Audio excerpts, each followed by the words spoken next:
Panginoon, sa iyong biyaya kami nananalig, gabayan mo ang aming pamilya sa bawat hakbang ng buhay.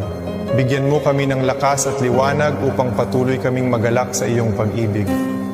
Pagpalain mo ang aming tahanan ng kapayapaan at kasiyahan.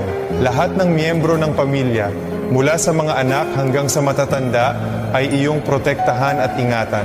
Naway lagi kaming magbuklod ng mahigpit sa iyong awa at grasya. Bigyan mo kami ng pananampalatayang walang hanggan, pag-asa na nagpapagaling, at pag-ibig na nag-uugnay sa amin. Tulungan mo kaming maging matatag sa gitna ng mga pagsubok at unos, at sa iyong pangako kami laging kumapit. Naway maging mabuti at totoo ang aming mga salita. Sa lahat ng aming iniisip, sinasabi at ginagawa, turuan mo kami ng pasensya at pag-aalaga. Sa iyong karunungan, alam naming naririnig mo kami. Salamat, Panginoon, para sa aming mahal na pamilya. Salamat sa iyong presensya na laging kasama namin.